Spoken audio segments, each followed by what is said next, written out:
Hey y'all, welcome to For the Fans Entertainment, where tonight we are going to talk about the premiere episode of Survivor 42.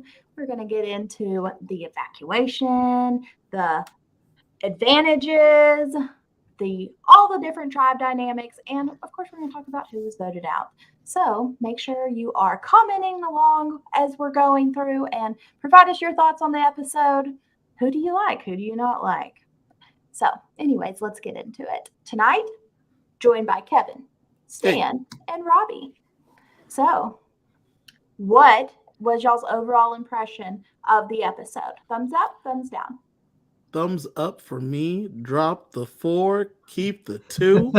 Here we are, baby. Or 1, as Trisha would say. That doesn't matter. I love that it's back, man. I love that it's back. I love that we're seeing Jeff talking to a whole new group of fresh faces out there, and we're getting new stories and new dynamics, and it started really quick. A lot of the gameplay started really quick in this episode, so I was happy to see it. Yeah. I mean, I'm not gonna lie, I wasn't as excited for this new season to come into fruition. Maybe it's a mixture of me being busy and the hype wasn't like a year wait from Survivor 41. It didn't have that same feel for me, but I'm glad it's back. I'm completely happy with how 42 premiere kind of came out, and it was a really, really, really nice premiere. I did like how Jeff was like, we're back out here. We shoot 2 seasons back to back. So just drop the 4, keep sort of the 1, and then we're gonna add like a half on some things that didn't work, and then we'll change a couple things. Yeah. But since we do them back to back, we'll just keep doing it.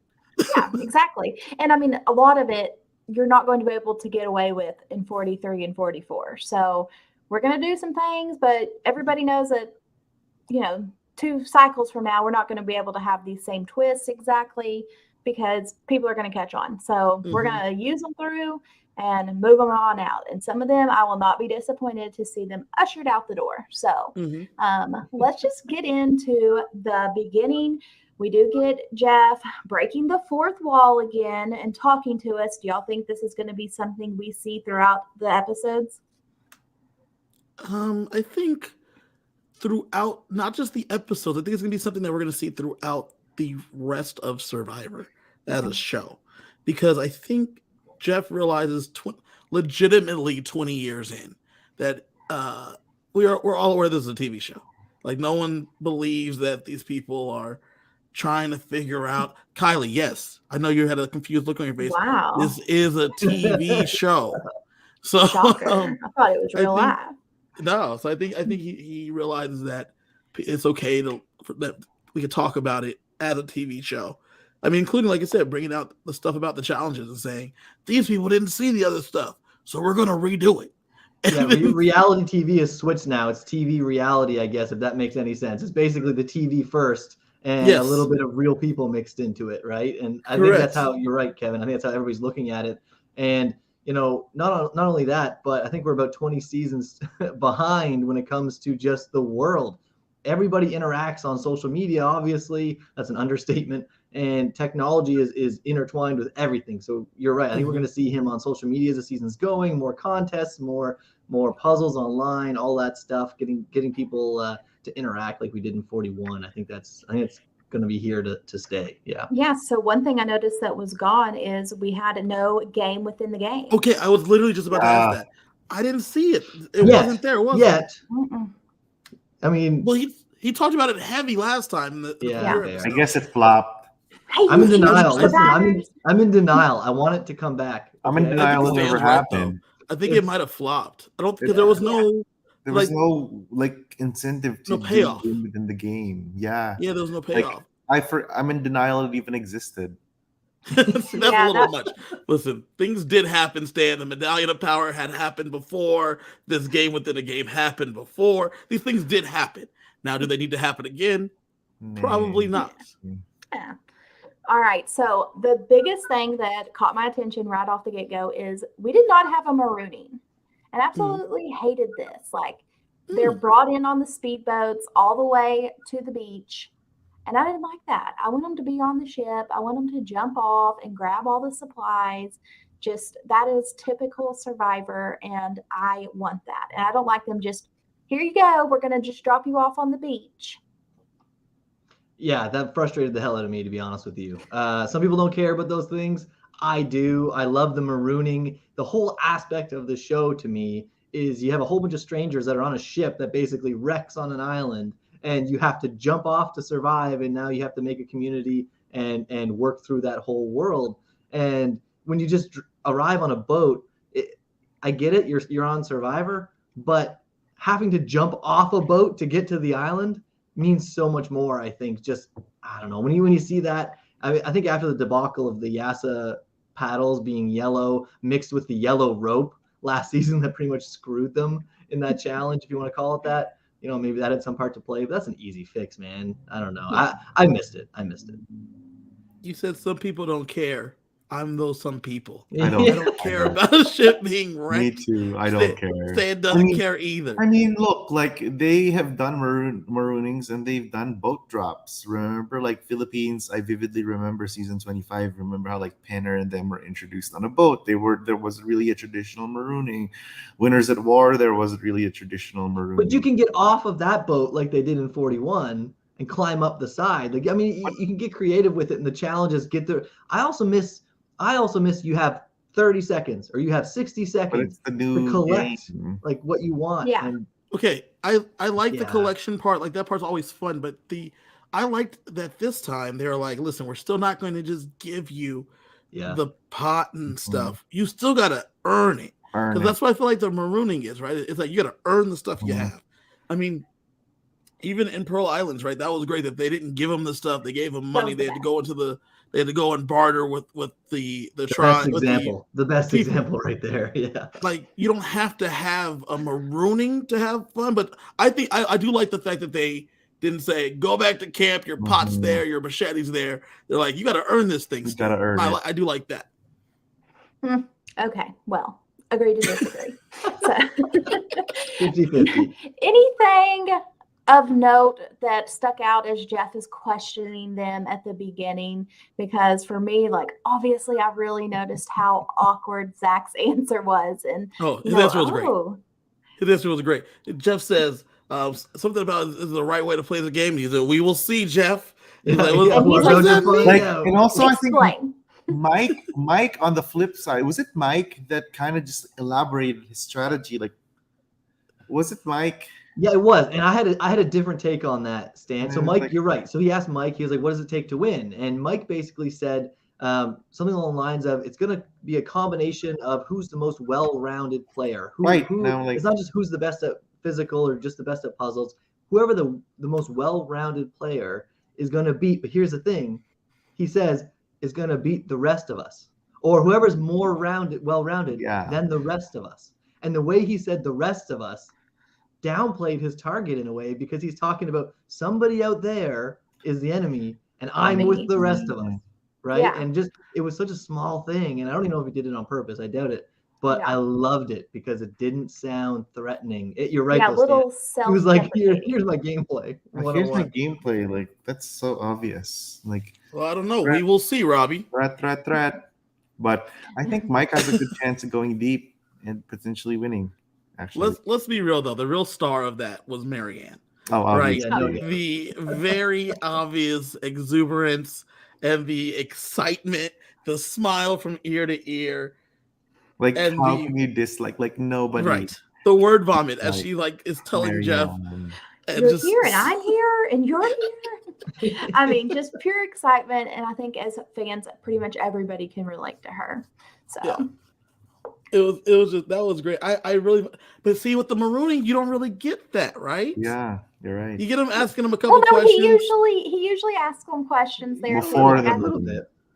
But I feel like in a marooning, I'm too busy looking around. I would be too busy looking around the ship to figure out where the stuff was because we're standing here on top of the ship. Obviously, there's things that we're gonna have to be grabbing right now. So I need to know where the stuff was, at least mentally. Whereas when they do the boat drops, it's just Matt and Jeff and you. The focus is on Jeff, yeah. You're not going to convince me. Okay. So let's talk about this first challenge that they're going to go through in order to earn their flint and their machete and their pot.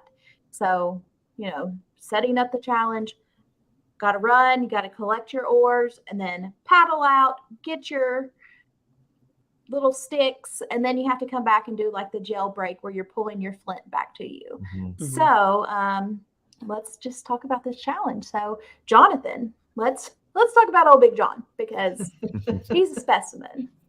And So it was very obvious when they were like, "You're gonna have to run." I was like, "They're obviously sending Jonathan, right?" I mean, this makes the obvious most sense. The Aussie clone is going to be the one that's going to run through the jungle and get this. Now, the other two, I wasn't positive Tori. that those were the ones you're going to send them. I mean, Tori, she kind of held her own. Like, she left the cargo net first. So No, Tori was great, but I thought you would have sent the track athlete. Yeah, Drea. Yeah, that's what I thought you would have done if you were like, and I'm sure even if Drea they don't know Drea is a track athlete, by the way. Yeah. They don't know that she did track. And she might have hid that on purpose, right? She might be like, maybe Drea was hiding on purpose there. Just possibly don't show yourself as a physical beast literally minute one. Right off well, the start. moment Jonathan stepped up, I would have, if I'm her, I probably would have stepped up. Because but imagine if she beat him. Imagine if she beat Jonathan right there. I mean, she physically looks imposing. But like I don't, but I wouldn't even show that I can beat Jonathan. I think there's no strategic benefit in showing that you can beat Jonathan at round one. But, Daniel's the pick I'm the most surprised by. Yes. Like I think we can all kind of skip right to him because that I don't know if maybe he did that as a strategy to show like I'm not threatening. Like, let me fall on the way there, the way up, the way back. I guess if you look at the tribe, there's not somebody that is just like, oh yeah, that's who should have done it. Like you've got Mike and Jenny who are a little bit older, and then you have Lydia, Chanel, and Daniel. Like nobody's just like, oh, this is our star. Yeah, I think Daniel might have drew the short straw on that one. I think as Kiley brings it down, and popped his shoulder as a result. Yeah, but I mean, he goes out. I did like seeing him lined up next to Jonathan because I was like, oh, this guy's in trouble. He does it. So he recognizes it. I would. One thing I'm going to say about Jonathan is I really hope I think he's a good guy. I hope he gets a good edit. He's obviously not going to win. Like it's such a disadvantage that he's the only person in this cast that's cut. That he can't even. How do you hide behind that? And it's a very difficult path to get to the end. But I hope he gets a good edit. I was disappointed he put Malcolm and Ozzy as his favorite survivors. Like way to not join. How are you disappointed about that? Did you see this man? If he said anyone else, I would call him a liar. If I looked at him, James, he said any other, even if he said James Clement, I would say you're lying. You have the long flowing hair like Malcolm Freeberg. You got the long hair like Ozzy Loose. There's no way he's saying James Clement. There's no way. But anyway. So we do see Daniel's injury where he just bites it in the sand. Like watching it back, I was like, okay, I obviously missed something. It's going to be like really obvious, but it's not. But he obviously landed just right to, as he said, pull the Stephanie LaGrossa, pop it out. Imagine the stress, right? Imagine the terror that you're feeling. You finally get on the show. You used to be a replacement option. You didn't get on your original cast when you were supposed to play years ago. You finally get the call. You make it all the way through casting. You avoid this crazy, world that was going on at the time of filming. Goes through everything to get on the show. 10 minutes in, pops his shoulder out. And not only that, he has to do the rest of the challenge with a dislocated shoulder. And like that Props, you must be just horrified the whole time thinking, don't pull me from the game. I was horrified. Yes. I was shocked he didn't try to put it in himself. Like I was shocked that I thought he would have. Yeah, like it's a scary thing to try, but I mean, like I'd be so scared at that point that like just try.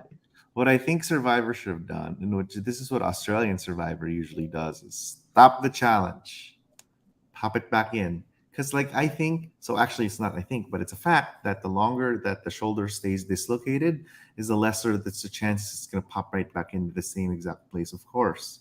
It's impossible to like, if it is truly dislocated. I'm sorry I sound technical, but like if Survivor stopped it, just put it right back and had that little moment like they do in Australia, it's not like they don't do it. I think they're just trying to make it harder for everyone and not have medical look at it right away.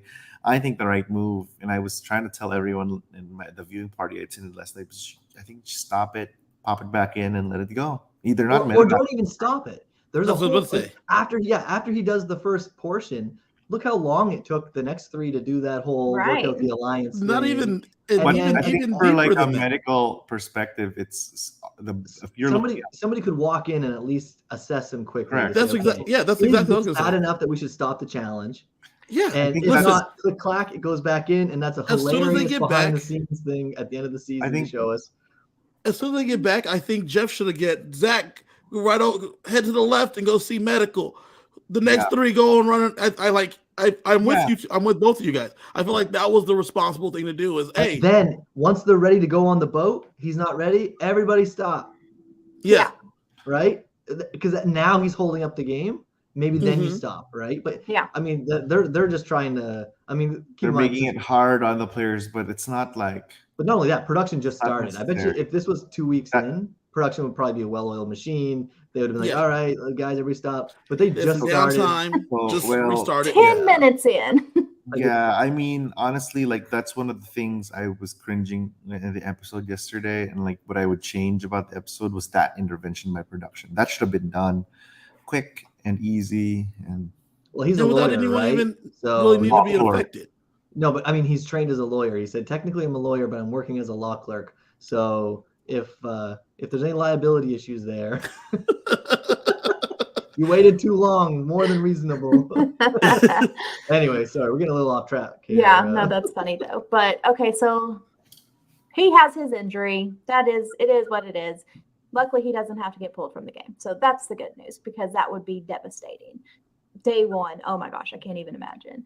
But let's talk about the second leg. We get Lindsay, Drea, and Hai running around the bend to get their oars. But when they get there, stop, wait for everybody, do not proceed, do not pass go.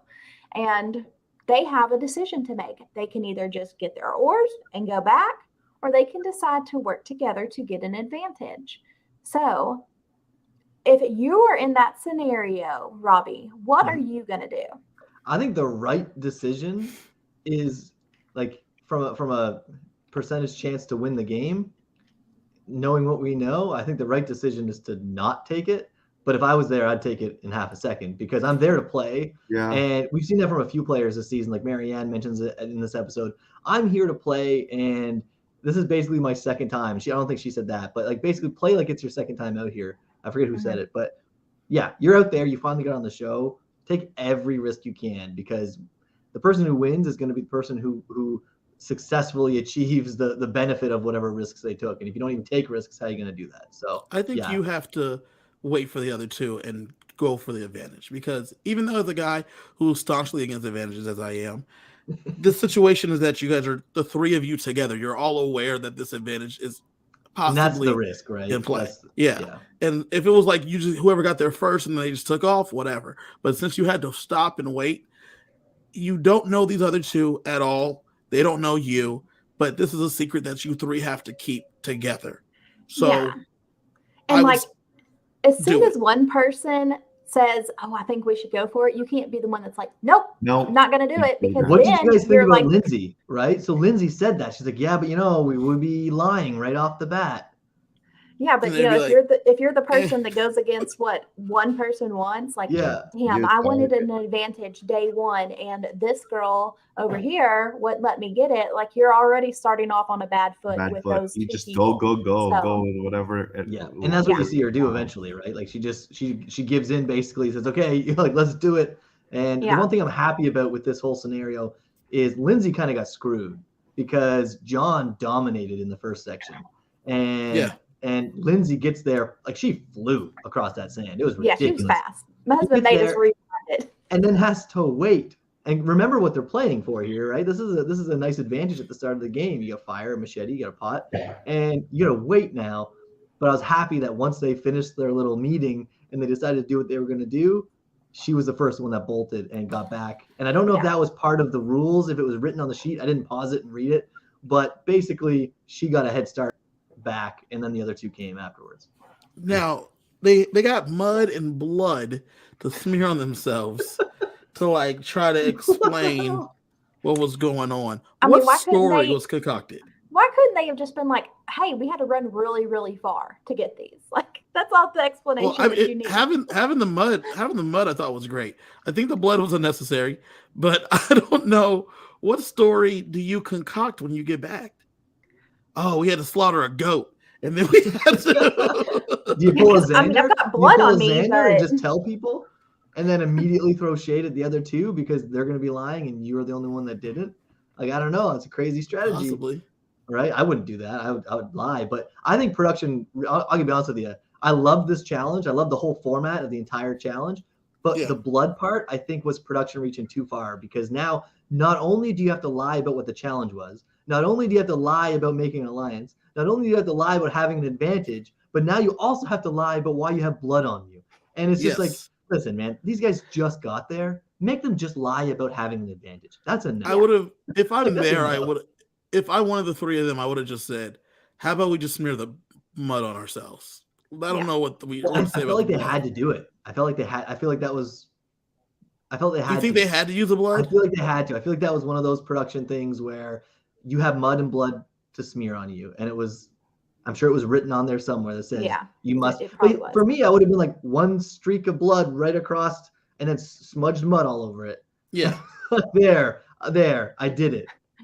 Like, and so now I'm running back.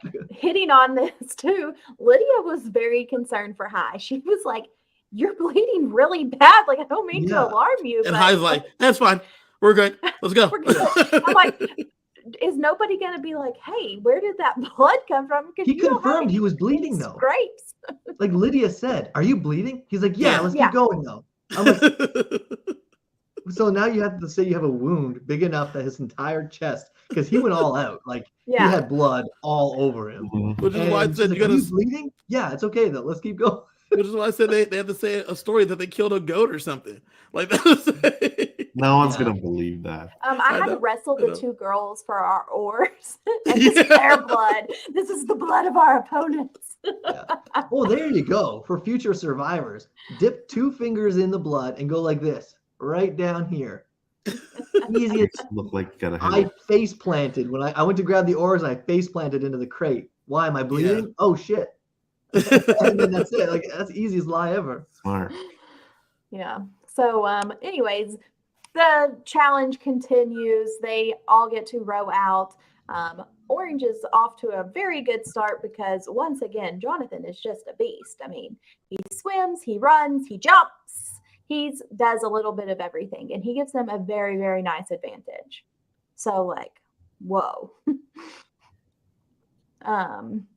Yeah, not only did he do all of that, though, when they got back to the beach and they were all in the boat, I don't know how there's a difference in this episode, and I'm sure we'll touch on it, how some people bark orders and how John barked orders. Mm-hmm. John said, "Everybody stay in the boat." And the way he said it didn't sound offensive at all. Yeah. And he drugged the boat sideways against the current through the water like it was like a toy, a bath toy. Yeah. And I get it, it's a flat bottom boat, you can drag whatever, but still, he made it look easy. And then yells everybody out and then pushes the boat up. And everyone's just listening to him because he's such an imposing figure. Well, he's out there like Aquaman, swimming in the ocean, just like in that Aquaman, like Jason Momoa in that movie. And he's just swimming through and carrying the boat as he wishes. Of course, he said, "Get out. We're all, you guys are getting out. We all gotta go." Yeah, he's impressive. So, I mean, he gives them a very, very big lead. They get back, and Mariah is in charge of tying together the sticks and making the little pole. So, what do you think about Mariah's plan? And Mariah, man, this was a tough look for your girl. You know what I'm saying? Because she has this huge head start that they've gotten because Jonathan has calmed the sea and has brought the boat ashore by hand.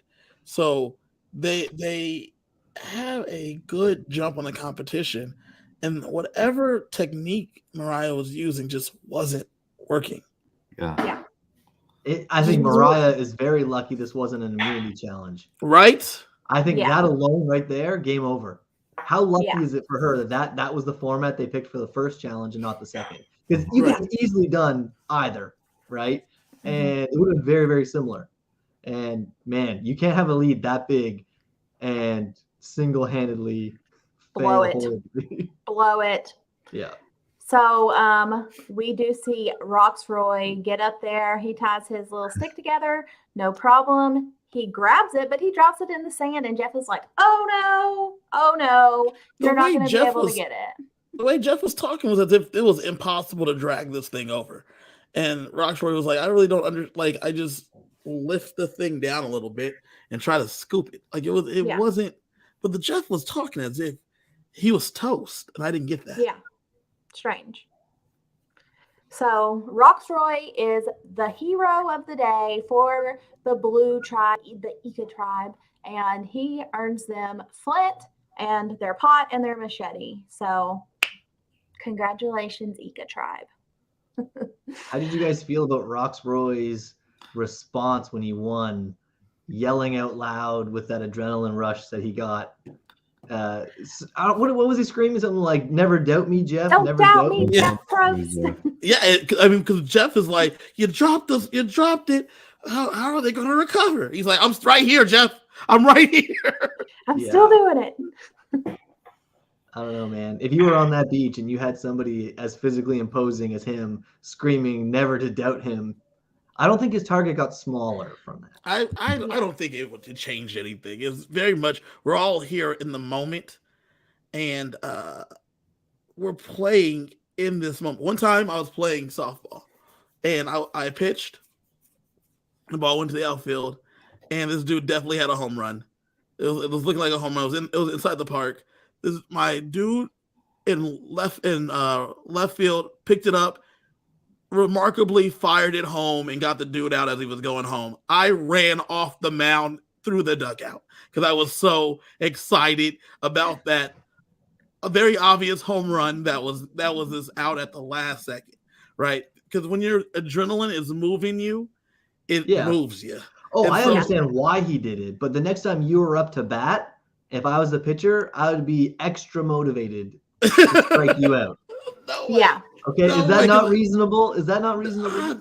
I wouldn't have even thought that, because Roxroy's exuberance. He's definitely not thinking it. He's definitely not thinking at all at that point. You don't scream out loud. Pure adrenaline. Yeah. Don't doubt me, Jeff.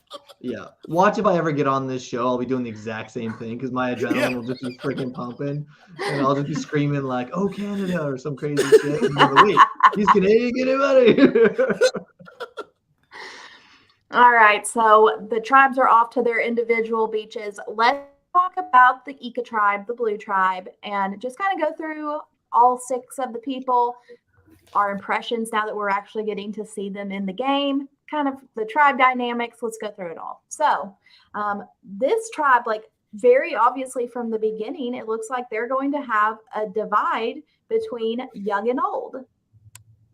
And we see, the 3 young people, Tori, Swathi, and Zach, kind of working together. And you see the 3 older people, Romeo, Drea, and Roxroy, kind of bonding. So I was like, okay, this isn't completely surprising. But one thing that was completely surprising to me was the fact that Tori, who's 25, turns to this 22 and actually 19-year-old and is like, hey, Harry Potter, right? Harry Potter, am I right? It's such a great thing. I thought that was a more millennial thing. If you weren't sleeping through the cast assessment, you would have heard me call that, all right? I literally said Tori's going to bust out her nerd culture and bond with Zach. That's one of the takes that I definitely had pegged pretty early, because she mentioned nobody ever expects me to be a nerd and I'm a weirdo and all this stuff. And then you watch the next person talk in the pre-media or whatever, and you got Zach. You're like, okay. Like that. if Tori has any intuition whatsoever, You start mentioning that you're a huge Harry Potter fan.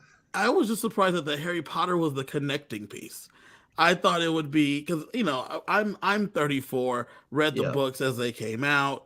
It is a very big piece in my millennial life. She's 10 years younger than me. I thought there'd be something else that she would have used to connect, but she's like, if there's like Harry Potter, right, guys? Right. Well, she mentioned. I think she mentioned she played Muggle Quidditch. Whatever. I don't know how you do that, but I respect it. There's actually a professional Quidditch league. Well, there you go. Maybe she's a part of it. One of the I didn't think the 19-year-old and the 22-year-old, the 19-year-old especially is like Harry Potter. That's great. I don't really know why you're bringing that up to me. I don't know. But, I mean, it was kind of awkward. I felt like Tori was very, very awkward in these early stages. Like her introduction was awkward. I felt like that conversation where, I mean, like you said, Kevin, it was like she was trying to bond with him over something and it not being natural. Like she's like, okay, Harry Potter, if they don't know that one, cross it off the list. Yeah. It's definitely an intentional strategy. Yeah, like that's Tori's game. Like, I mean, I don't know what you guys did research on her cast assessment. No, Stan. I'm not saying about her trying to. I'm good with that one. I thought Harry Potter was the weird thing to go to. Oh, absolutely. I thought it would have been.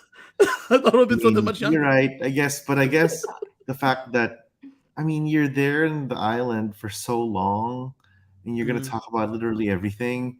And if I'm going to be well versed on something, and it seems like someone else is kind of picking up on it, I'm going to latch on that for sure. You know, that's just how you mirror, right? Yeah. I don't know. I don't care if it's Harry Potter. Like, you know, I don't care if it's, you know, the NBA or whatever that bonds two people. You know, you use that to your advantage. And I think it didn't sound awkward to me. I thought Tori did a wonderful job at kind of locking her in with the younger people. I think Tori's in a dangerous position in this tribe because I think you can see past the, you know, the therapy, the white top and the blue, like, you know, bell pants, and you know she's a threat. You know from just looking at her that she's gonna play, and that's why people tried to like take her out. But I think her job is to integrate herself in with the group as well as she can. And you know, after we'll talk about what happened later. But I think she did a great job to at least intertwine herself with the kids. You know? Well, I also think you're right that she was also in trouble because being at 25, she's not quite. The next closest is Drea, who's 35, right? So there's a 10-year gap from the older people. And then the younger people, she's in a completely different stage of life than them because Zach is still finishing college. Swathi is she's in the beginning stages of college. Yeah. Whereas Tori is an adult now. She's like that, like Britney Spears song. She's not a girl, but not yet a woman. She was in the middle right there. All she needed was time. The moment that was hers. She's very good right there in the middle. So I think, like, you know, she was trying to figure out how to connect. I think you're right that she did connect with the younger people, but she is more closer in like life experience to the older people. Correct. Yeah, the Dreas, the Roxroys. Yeah, well, and that brings me to a point too, because as impressive as the effort, maybe not the execution, but as impressive as the effort was by Tori to intentionally try and like Stan was saying, mirror and basically just put a bunch of feelers out there, see what comes back, and then mirror the hell out of it. You're the same. We're the same. Let's work together. You know, Tori was doing great, but Romeo was knocking it out of the park. If there was somebody on this tribe that I was not expecting this from, was Romeo. No. And what I mean by that is, I could see the alliances happening, right? I could see these groups kind of coming together, but he led it. He went to the water well and he said, "Are you guys thinking what I'm thinking?" Just to speak that out loud takes courage, right?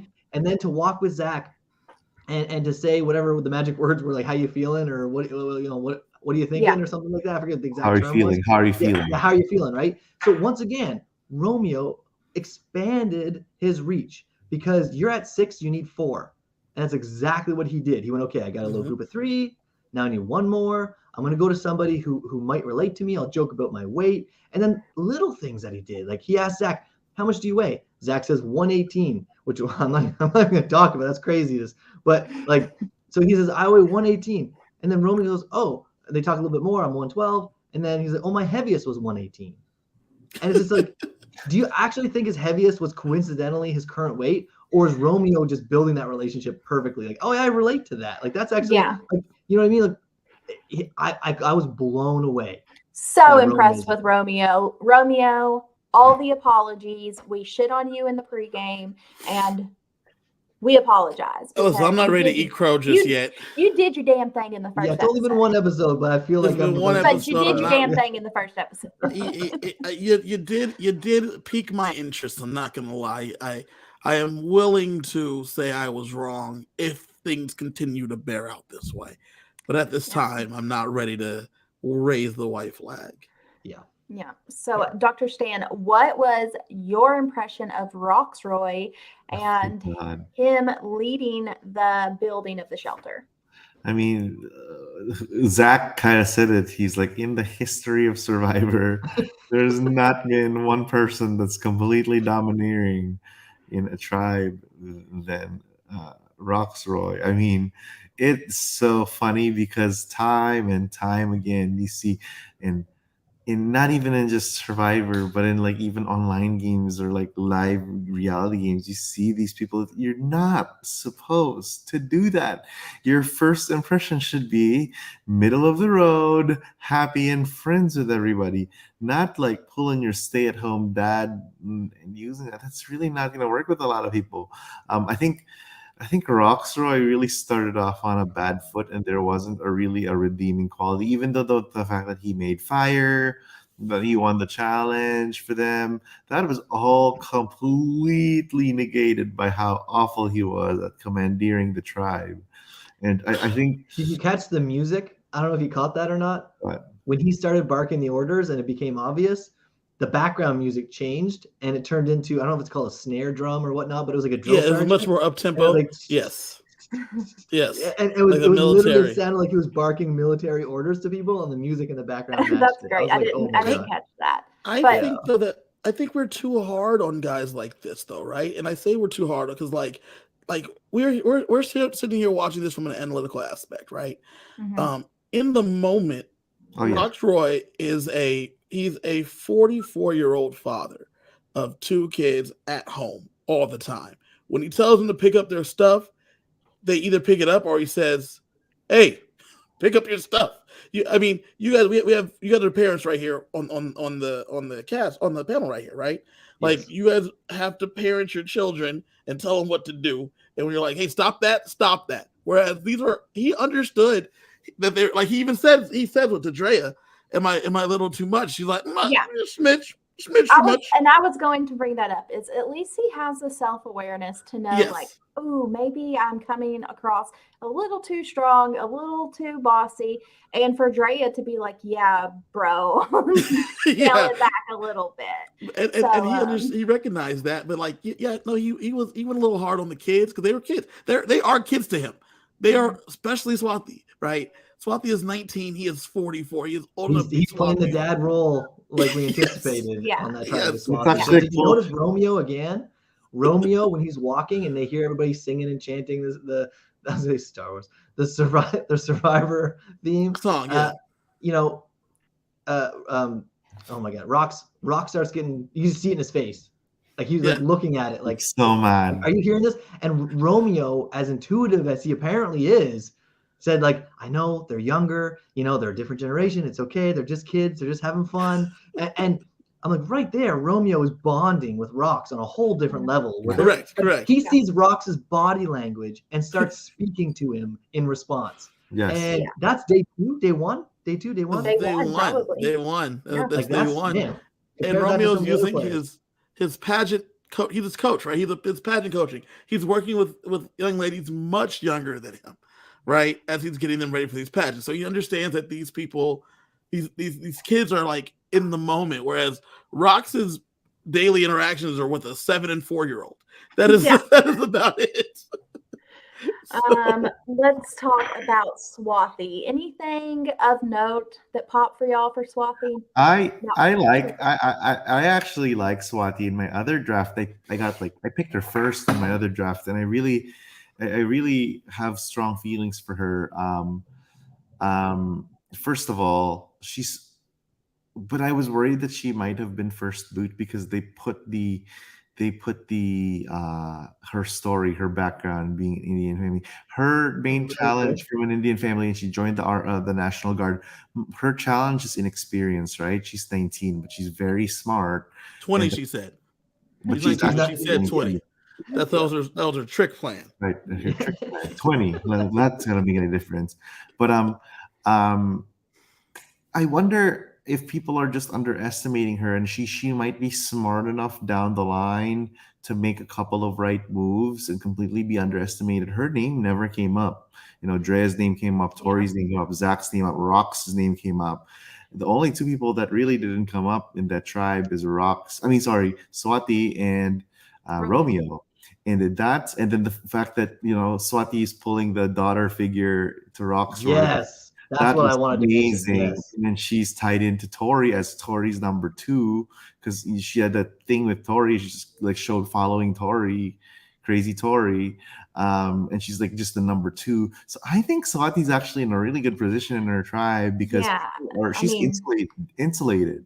She's listening. I liked Swathi, listening to her pregame press, but I was like, no, I am not getting burned by another teenager like I did JD's ass last season. And so Swathi, I would rather see her probably play in a few years when she does have a little more life experience. There's a difference between JD. There's a difference between JD and Swathi because in JD's pregame interview, I deal with adolescents all the time. You see right through those eyes with inexperience. It's scattered with inexperience. You just had someone like Shan and Ricard just you're dead, boy.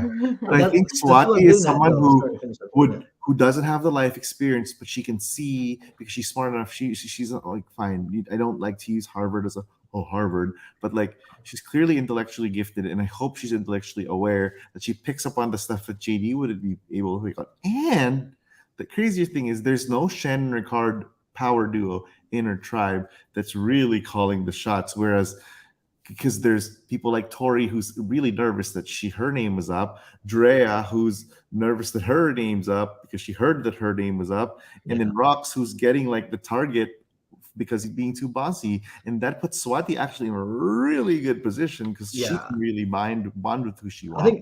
I think Rox and Romeo will be that duo in this tribe. If I had to pick 2 people, just based on the interactions I've seen, but I know we got to move on here. But I just want to mention that Swathi is listening right now, right? And she's in a tribe of talkers. You have Zach who's saying, "Oh, there's only one thing to do on Survivor when you're walking in the woods." You got Tori throwing people's names. You got Swathi who doesn't want to say a name until Rox says, "I want you to tell me your name." And then she says a name, and then she sits and listens to his guidance to stick with your plan and let me parent you for a minute. And then once again, when Tori's venting, she listens. And in the tribe of a lot of talkers, if you're able to listen, then they're bound. The other people are bound to contradict each other. Exactly. It's a great way to start. As long as she can just be a listener the whole season. Power duo, no, I think the previews already botched it, but I was thinking Drea and Tori. Yeah, I don't know. We'll see. So let's talk about Drea real quick, and let's get into the advantages. So she's going to clean up on the night, but let's specifically talk about the new advantage that we have found, and this is the amulet advantage. So and I love this. Yeah, the 3 of them decide to take the advantage after all. They come back covered in mud, and Drea remembers that in her bra she has tucked away the advantage, so she needs to go read it. So she sneaks away and she opens it up, and it's an amulet, right? It's 3 amulets. And in order to use it, they all have to be basically reunited with each other in order to use the amulets to begin with. Right. And then they say that if you use it while there's still 3 in the game, now I wasn't sure, do they have to come together and it's 1 extra vote? Yeah. The 3 of them would have to work together. They get an extra vote. That's why I think it's the stupidest thing. I think this is the stupidest advantage they've ever put in the game. I don't know. I love the nullifiers out there and all that stuff. How the hell are they going to do this unless they tribe swap like crazy? I think they're going to end up figuring out down the line that it's better to just take each other out. Well, let me get to that. So if there's 3 in the game, whatsoever. if there's 3 in the game, you have an extra vote. If there's 2 in the game, you get to steal a vote. Now, I think once again, it's a single steal a vote that they have to utilize together. That's what I think. Because if, like, let's say one person got voted out, that's when the 2 become. Now, if there's only 1 person in the game, it becomes a immunity idol, which then now behooves High, Drea, and who was it? Lindsay, to want to see each other gone so that they have an advantage. I liked the fact that it was if there's 3 here, it's not as powerful to 1, because now it's like, do I want to work with them?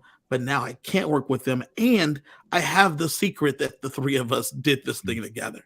Yeah. I liked that aspect. I would almost give it away. I would almost give it to one of them in the next challenge. But my thing is Take it. Are they all gonna even be at a merge situation? Yeah, and if they're not, well, then that's just one person you don't have to worry about. If 2 are down, then it's only down to 1. Yeah, I mean, if you merge and there's only 2, then hey, we're already at still a vote. We're already at 2. And if we're really working together, this could be a great thing. Or maybe there's an opportunity to blindside somebody.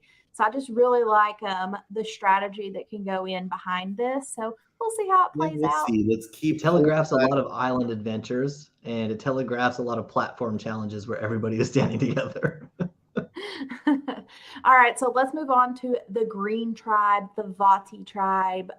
This is Lydia, Mike, Hi, Daniel, Chanel, and Jenny. And I feel like this is the tribe that we get to know the least about, really. So I was going to say, they learned very little, learned a lot about Hi and a lot about Jenny. But that was kind of it. And Mike, yeah. And Daniel. I don't feel like we got a lot from Jenny. I mean, we got to see Jenny a little bit because they also bring back the sweat versus savvy. Interestingly, both tribes choose the savvy this time. Well, it made it much harder. So last time in Survivor 41, it was the savvy figure out the puzzle, the triangle puzzle, or the sweat have 2 people carry water, fill 2 jugs. And this time they said, ooh, jugs was too easy. Let's make it harder. 1 person carries water, fill 1 jug. And you're by yourself for 4 hours. No. Right, which made Savvy the much more obvious choice to do this time. Mike has the confessional where he's like, obviously, they're all looking at me like I'm the one that's going to have to do this. And I'm sure he was, like if it were me, I would have the Kelly Wentworth, oh, hell no, going through my mind because I ain't going to be by myself for 4 hours on day 1. It's very similar to Voce last time when he was like, I don't really want to do this with Xander, but here we are. But look at the difference, right? Look at the difference. Yeah. Mike actually spoke up and was honest about it without being offensive. He said, one person's going to have to do it, and I don't think it's fair that we all have to put the responsibility on one person. Let's all do this together, and we can all win it together as a tribe and spread the responsibility. I think we have a different circumstance, though. But who's going to – the thing is he spoke up, and it's not easy once again, right? Like a lot of times we see what they say, and we're like, oh, of course you're going to say that. But how many people didn't say anything? You know what I mean? But like with Voce, like he couldn't because Xander was so gung ho. Yeah, exactly. I'll do it with you. Exactly. And I feel like if Voce was in the same situation, he looks around, he's like, oh snaps, this is gonna probably be me. So I don't think we should do this, y'all. I don't think this is a good idea. Yeah. So, I mean, with them choosing the savvy, that is where we really did get to see Jenny shine.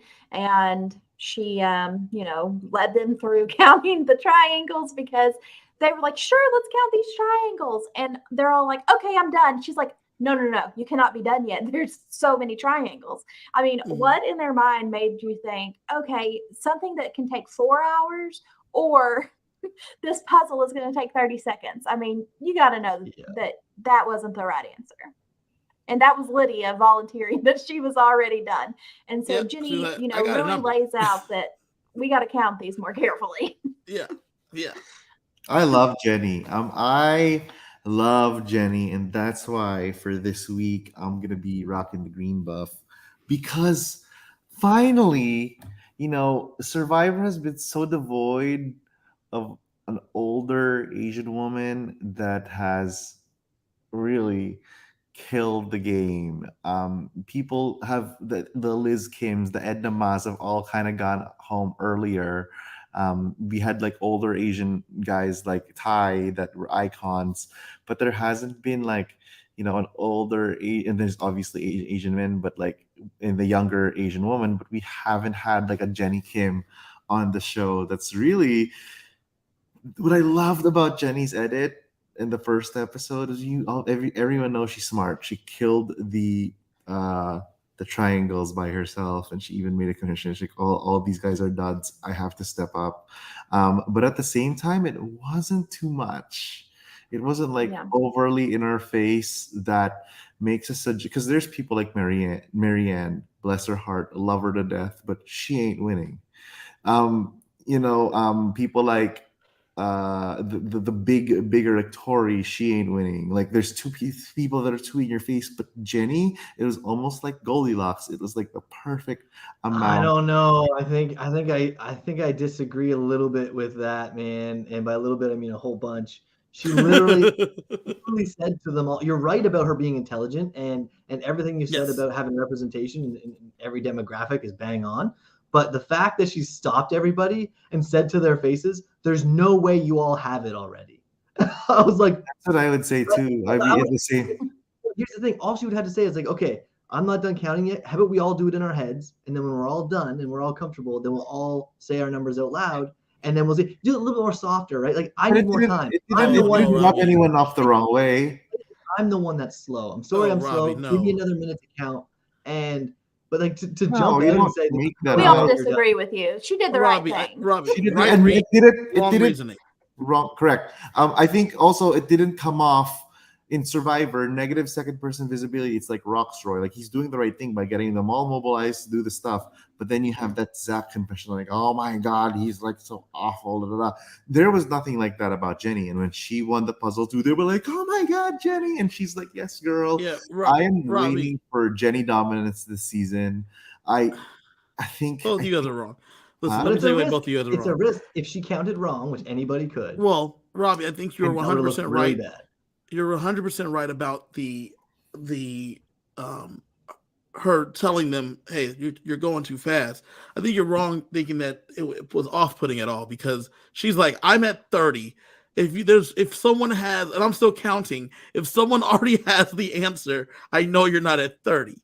And sure enough, they're like, "Oh, snaps. Okay." They're all like, "Oh my God, wait, she actually has." Let's help her. She knows what she's doing. We can contrast that to the Taku tribe or the Taku tribe, right? Right. Where he literally did it that method. Yes. He said, I'm up to 30 something. And they said, oh, geez, okay, well, I'll back up. But Stan, also, I think though, for you to say that you're going to get the representation we're looking for here with Jenny, we've seen literally an hour and 22 minutes of this thing so far. Well, they purpled. She could be gone next. Season. Huh? She could be gone next. Absolutely. But I have a feeling she's gonna stay for a while. And mind you, one more thing about Jenny. One more thing that I noticed: physicality wise, she's actually one of the stronger women. Not a slouch. She's not a slouch. Look at her muscles. Like, she's a creative director, 43 from Brooklyn, but she's done her CrossFit. She's not a slouch in any of the challenges. And when Survivor, you have a cast in which there's one buff guy and a bunch of skinny guys and some overweight dudes, someone like Jenny actually has a really good chance at being a physical asset to her tribe on top of her mental asset. And that's an asset early game. You're not taking out Jenny because not only is she good at puzzles, but she can also swim. She can run, not the fastest runner. It's the new Luvu tribe. Huh? It's the new Luvu tribe. I don't want to call it the new Luvu tribe because it's not fair to compare tribes. It's the most. Listen, if you can say pagonging and things like that, you can say it's a new Luvu tribe. There's no Luvuing. It's pagonging is so classic. There's no Luvu. I think these people are going to dominate the same way. I think they have a chance. Hai is also very, very good, but Hai got a lot of press early on from a lot of people, so I'm going to try to let that simmer down a bit. I'm obviously rooting for Hai. But I just had that feeling about Jenny. Oh my gosh, like I don't know. I was wrong. Last season I thought the genie was gonna destroy, and Devin said Jimmy would stand. Yeah. So we all So know how we'll things see. happen. We'll see. Okay, But moving outside on of- from Jenny because outside we of got to Jenny- talk about some more of these people. Yeah, we got some good looks from High. I thought High Nice. was doing a really good situation out there. I think High was putting himself in a good spot. Mhm. I think Daniel was able to recover from his dislocated shoulder. Absolutely. Yeah.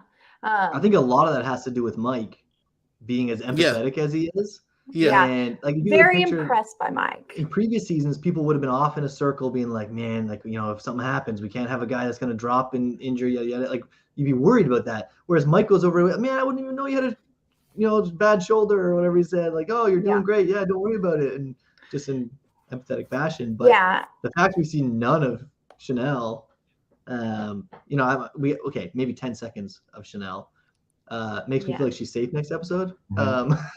Probably for a few.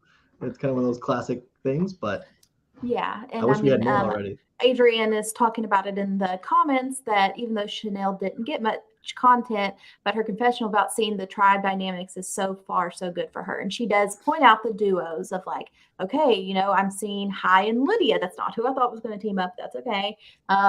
And Jenny and Mike have kind of teamed up as the older people. And so that kind of just leaves looks like I'm with Daniel. Looks like I'm with Daniel. So this is it. And so, that's good. Like recognizing that and being able to scoop that person up. I think this is great. So that's we didn't get a whole lot from them, but that's okay. We're going to get more from them later.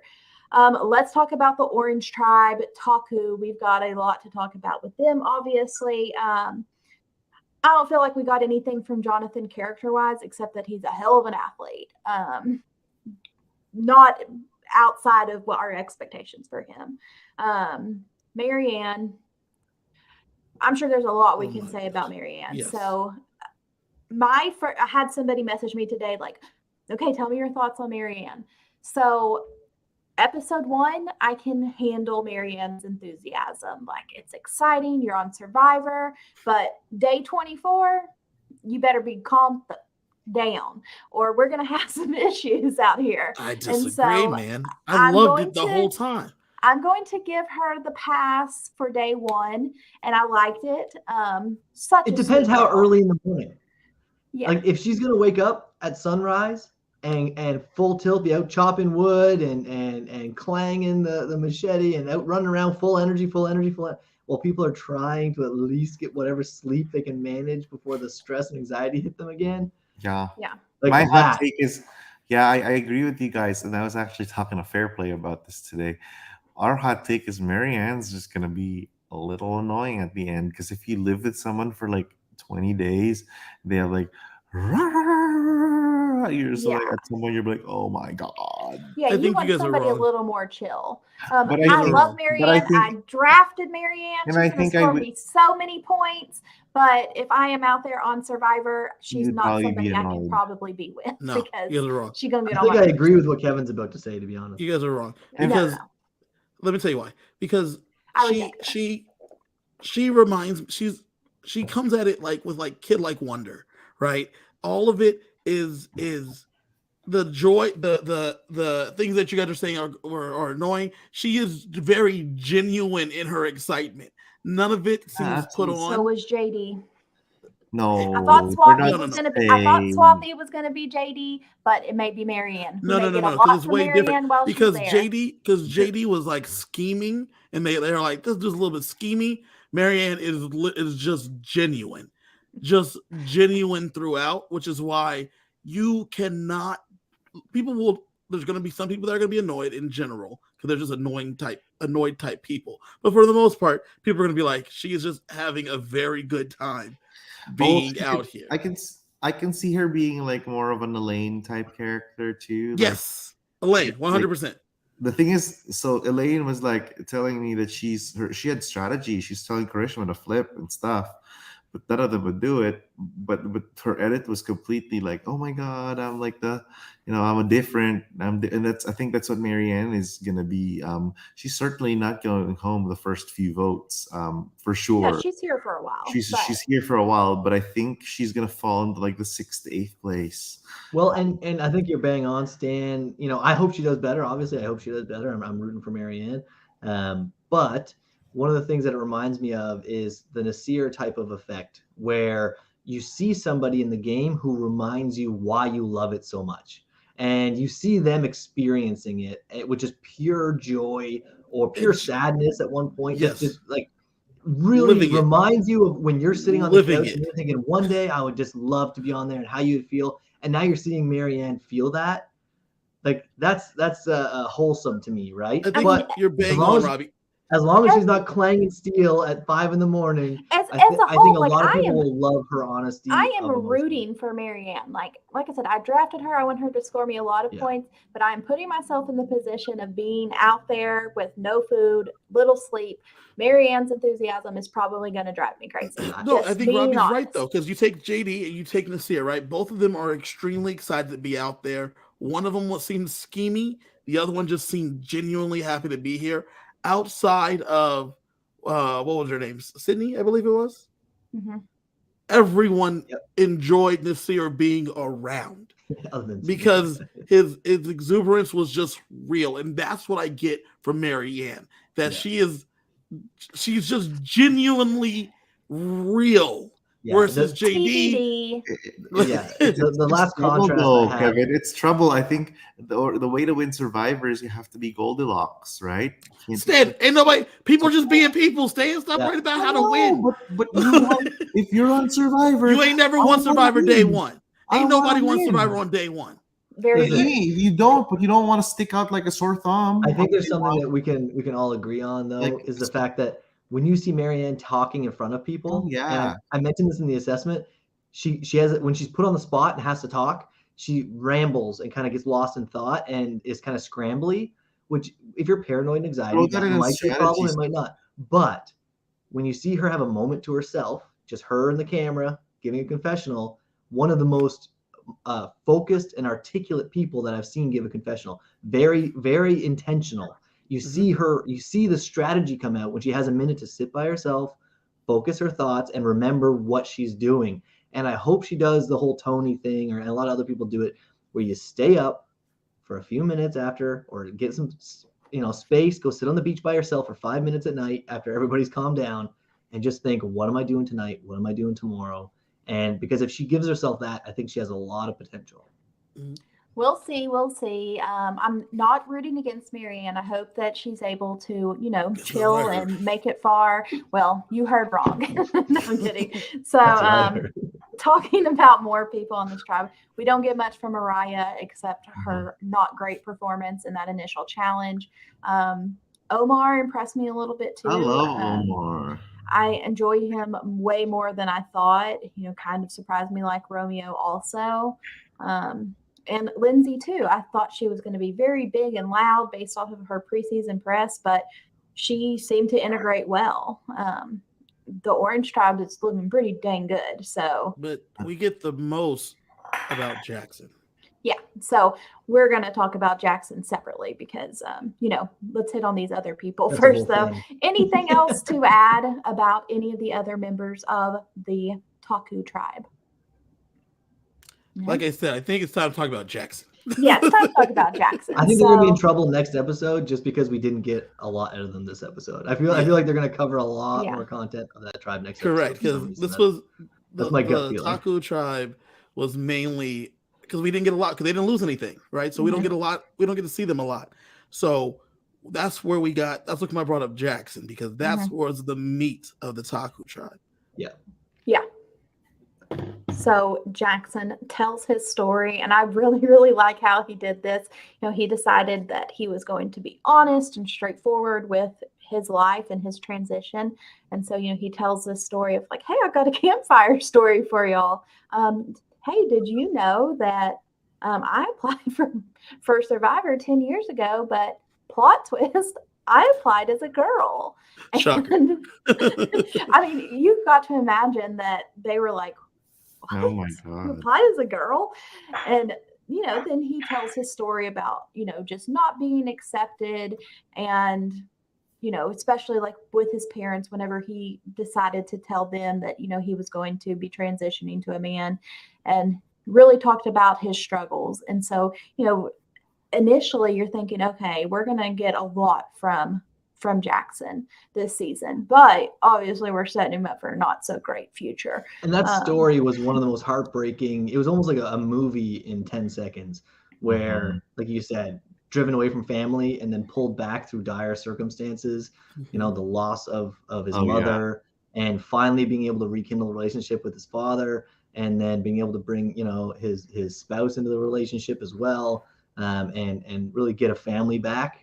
Yeah. While losing a family is just heartbreaking. It could literally be a movie. You're exactly right, Robbie. I like completely felt for him at that time. Yeah. The other thing is when Jeff was walking, I thought that they were going to tell us that Jackson's dad is not doing well, the one that he just started getting close to, and he's going to have to make a decision whether he would stay or go. And I was like, I mean, that's what I thought, and then completely blindsided by the other stuff. But double plot twist. Very, very heart-wrenching, like a feel-good story. Absolutely. Yep. So one thing that I noticed leading up to Jackson's removal from the game is, before Jeff comes out there, you see Lindsay talking to him about like, oh, well, you need to make sure that you're drinking water. I'm going to stay on top of you for this because you don't want to. You've been dizzy for 8 hours. 10 hours dizzy. I did not catch that the first time. And so I was like, oh, okay. Well, that was setting this up. And so, we do get Jeff coming out to the beach. It's not a good thing when you see Jeff. Yeah. And basically tells him like, hey, we're going to get sued because you did not, disclose this information to us. But like, why? Why did you decide to wait? And I think that's a really good question. I feel like it's left a lot of people. You feel sympathetic for Jackson because, he seems like a great, nice guy, but this is kind of some bullshit. I'm just going to be the one to say it. Like, yes, I agree, Kiley, 100%. The backstory, as I said a second ago, is the most heartbreaking thing that I've seen since I can remember. There's a lot of bad, rough histories that we've heard on the show. That's pretty rough. Like the amount of different aspects of that background was rough. But that aside, okay, let's say they didn't show us that montage and all we had was Jeff showing up and saying, the day before shooting, you disclosed a medical condition that you knew you should have shared with us before, intentionally avoided sharing. We tried to give you the benefit of the doubt and put you on the show because we're basically screwed at this point. We didn't get a backup person flown in here in time. And now we realize, based on your condition that you hid from us intentionally, that we have to pull you from the game. Yeah. That's not fair to all of the other applicants. It's not fair to the backup. Right. And I mean, he's also blown. It's not fair to the fans. And he's also blown his shot too. You know what I mean? Well, like if he discloses it. And when I first watched it, I heard the story, but then when I rewatched the episode, knowing what was going to happen, it struck me really odd that it was the very first night. And then Jackson says to everybody, you all want to hear a story? Everybody come to the fire. I want to tell you this big story. And does the whole story. And when I watched it back, it almost felt like Jackson knew what was coming. And it was, I'm on here and I want to be able to, and rightfully so, people have the right when they're on there to share who they are as a human being. And I feel like Jackson knew that opportunity was quickly leaving. My thing is Jackson probably blew his opportunity. You know what I mean? I think if they want you on Survivor long enough, they're going to wait a season for you. You know what Jeff I mean? tells you were a shore pick, 100% in. This in time, they put in an alternate and they keep you in the bag for 43. So I feel like you never know for sure. People look for an alternative. Okay. So first off, we're during COVID, right? So there's not really probably too many backups to go with because we're during COVID. It's a 2-week quarantine before you even hit the sand. There's a whole lot, right? They said that he disclosed it about 2 days before he said they the were day going to be before up shooting. there. He said the day before shooting. So there's no alternates that are waiting around. There's no one in the wings. They're figuring this thing out. Yeah. Secondly, from what it sounds like, they were monitoring the situation because I don't personally know. So Jeff was being pretty vague about it, and then Jackson being a very open person that he is, he says, I was on lithium. I know nothing about lithium personally. So I don't know what the situation was, but from what it sounded like, they were monitoring him. And then when, like you said, they mentioned that he was dizzy for 10 hours. If things were good to go, I think they were going to be cool with letting him continuing to play. Yeah, but then, I mean, they cannot. The liability on them. Well, I don't know anything about. I don't know anything about stress lithium. that they put it on. There's no way.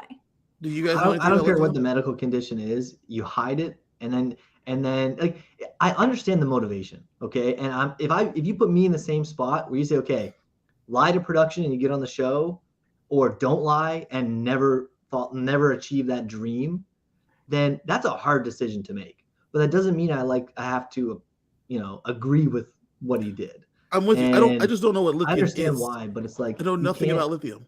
It doesn't matter though. Whatever the condition is, he chose to intentionally hide it from production. Yeah. No, so he wasn't vague about that. He said it. I tried to wean myself off. Why did Jackson, why didn't you tell us? Why didn't you tell us? And he immediately says, well, I thought I could wean myself off. So he didn't disagree that he didn't tell them. He just said the reason. I mean, and I'm okay, so I guess I'll just give my 2 cents. So first of all, Survivor did the right thing. From a medical legal perspective, they absolutely did the right thing. So lithium, Kevin, to answer your question, is a toxic drug. It's used for bipolar disorder primarily. But and that's why I can't use it. He needed to use it to sleep at night or something, and I think primarily for that. But lithium is a toxic drug. I think I actually was talking to someone who knows what's going on, and they're actually asking for my opinion as well. But it seems like either he was weaning off of it and ran out while he was in quarantine, or he was like 2 days before and he ran out or something like that, or he just started the weaning off. Now, there is going to be some sort of lithium that's left in your system because drugs don't just go away. That's why you have to dose. You have to go up and down and up and down and up and down until it reaches a steady state. So as the time the quarantine goes, there's still some lithium levels in your blood. I think that's a question. And then that's the answer is there is lithium in his blood, and the survivor had no way to monitor it on the island. That's why Jeff was like, I can't get your levels. We've tried. I think within the 2 days, they knew that Jackson's a slam dunk. I personally think had they told him 42 won't be, he would just cut him. Like I think he just cut him from 42, probably even 43, just because you do have or they would have had time to get stuff set up for him. Or you would have get time. Imagine the irony there if he just would have told them. They could have helped them with the process. But I understand I understand the situation. Like you don't have to disclose. I mean, I get it. He's never gonna be. He thinks Survivor will never ever cast him if he did disclose it, because it is a pretty toxic drug, and he knows he takes lithium for the stigma, right? He mentioned the stigma, but also like so. Here's the thing: the medical stuff is we can't figure out how to safely keep you on the island.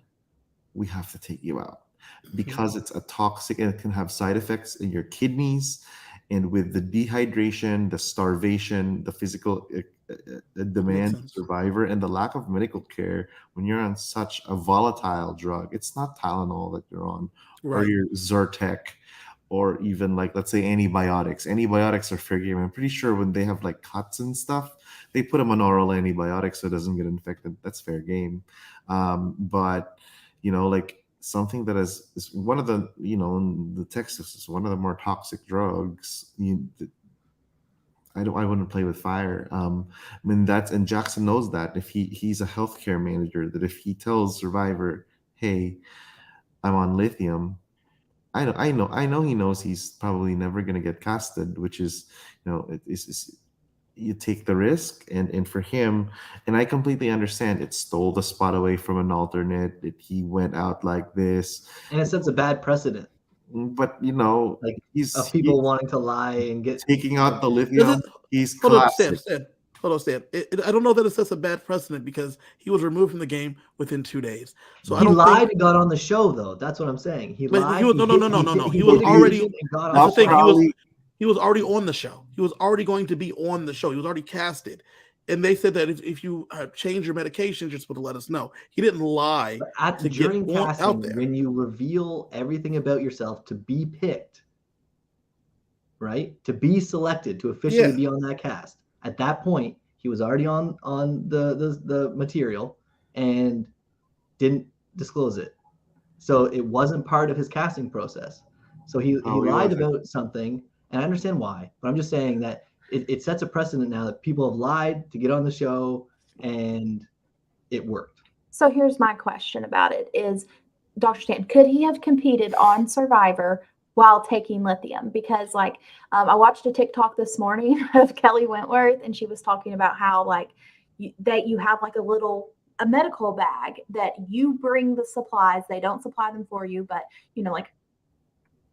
hygiene products for the women, and she said she took her birth control. She had contact stuff, and they don't follow you over there. So I mean, are you able to take all of your medications, or would it have been this is a hard no, he takes lithium, we cannot have him on the show?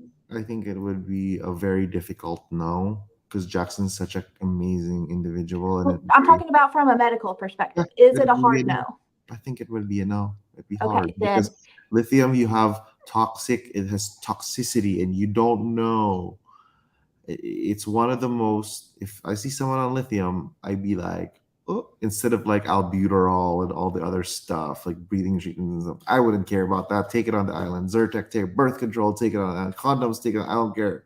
But when you're talking about, I don't need to be the smartest physician in the world to say, oh, so he should have made the decision to either wean himself. Once you start getting those callbacks and it looks like, hey, I've got a story and I'm getting these callbacks, maybe then that's when you start deciding to wean yourself. But then you run into, okay, if you're weaned off lithium and your freaking mental health comes out, if you need it, there's a reason why potentially you're on whatever medication that you're on, or something. And he said that because during his transition, unilaterally. Exactly. So unilaterally deciding I'm going to get myself off of this, right, might also not be the right decision too, right? And I'm not a medical provider. I'm obviously not. I don't know Jackson, but I just mean in general, it'd be hard to just pick. There's a reason why you're on it, and that's why the show probably wants to know all of your conditions so that they can use their medical. Do the right, because you don't want someone off lithium who is so uncontrolled bipolar disorders going blah, blah, blah, blah, on the show, going manic on the show because of the medication. So it's difficult. That's probably why I'll never join Survivor in my life. Not that I have I'm on lithium or anything, but it's such it's so finicky, in which every little detail is so important to make it's just so, I felt for him so much yesterday, so he's my first thought was so he's never gonna play Survivor again. I don't know, is it no. So I mean, it's a difficult situation, like you said.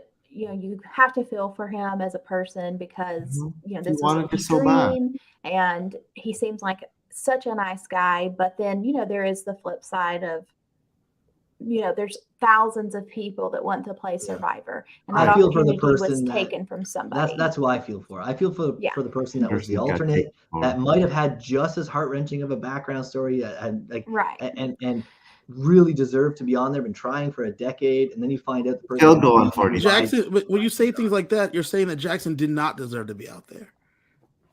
I'm not saying that. I'm saying Jackson lied to get out there, and we don't know if he deserved it. And that's a fact. We don't know if he deserved to be out there. I'm pretty sure he deserved to be out there.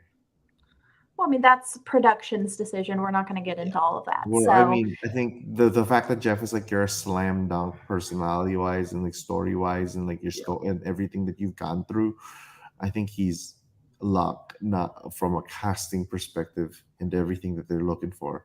It just be, Yeah, but I mean, if medically you're not able to do it, then you're not able to do it. I mean, I'm sure there's been other people in the past that have been medically disqualified because, hey, maybe you have a heart condition or whatever. So that's unfortunately part of life. Like if you have a medical condition that you're not able to do this, like that sucks, but it's part of it. Like, I wish that I could play professional sports, but I'm not athletic enough. Like it's life. You know what I mean? Like I wish I could be a singer, but I suck. So it's a hard situation. Yeah. We're going to move on from it because there's still quite a bit to talk about, and we're starting to get a little long in the time. So let's talk about the summit quickly. We did not get any of the backstories of these people. Like we didn't see them talking like we did in 41, which I thought was interesting. We just kind of like moved them on up the mountain, moved them on down, and they get the decision of, protecting their vote or risking their vote. Are y'all surprised by who decided to risk it and who decided to protect it? No, it wasn't about how I thought it would. You knew when Jenny was there, she'd protect her vote, so I'd risk mine. Mama Jenny's gonna protect her vote. Yeah, I would have bet on Jenny protecting it. So. Yeah, the only thing I'm surprised by is we didn't get the whole return. Mm-hmm. What happened to them coming back and lying to the tribes? Yeah, we just didn't have time. I think cut for time. Well, I was like, man, we rolled into the Jackson thing, right? Well, I listened to Zach's exit press, and he said that Drea lied about it and said that there was nothing there, that they just like walked up and they walked back. And so, I mean, that's going to have to come back to bite her in the ass because somebody else is going to end up going out there. And they're going to find out. So it'll come into next episode, right? Maybe that's why we saw the teaser where someone said Drea's got to go or whatever. Yeah. Like maybe it kind of plays in a little bit to that. But yeah, I was shocked. I was looking forward to it because I remember the horrible lying from some people, the Xander honest bombs that he was dropping. Yeah. And I was like, what? All right. So let's talk about this immunity challenge. Such a grueling process. I mean, my gosh, they had to lift those heavy chests into the boat. Mm-hmm. It looked awful. The rowing and then having to push the boat with the stuff up the little roller coaster track, under the net, full on obstacle course. Once again, Jonathan is just a workhorse for his tribe and just completely dominates this. Like, he's a beast. I mean, like Jonathan's going to handle anything physical. Yeah. But that's kind of it. 11 triangles. He said himself, if it's a brain thing, I don't got it. Yeah. You get 24 more triangles than I do. I'm going to go do something else. Yeah. I'm going to go set it up. 11. So him pulling and just manhandling that situation, even though everybody had to sit, if they set a person because Jackson was gone by now, it was pretty understandable that he would give them a head start with the pulling and tugging. Yeah. Marianne really did well on that puzzle. Mm-hmm. And I think Omar did the puzzle with her. Yeah. They really did well on the puzzle and got that moving. So as long as you can keep pace with the lead, just like in the beginning, as long as you keep pace with the lead that Jonathan's going to give you, then they're going to be okay.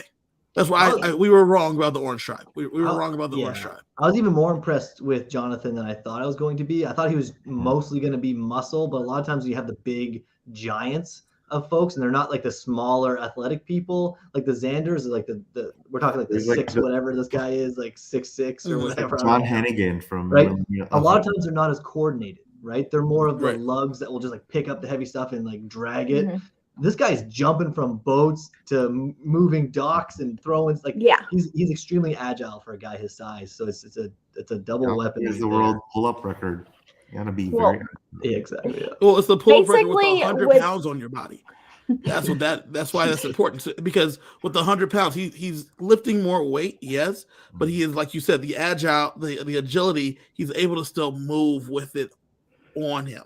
So he did 15 pull-ups with Romeo on his back in a minute. Correct. Yeah. Basically, wow. yes. Basically. Yeah. I'm pretty basically. close, right? Basically.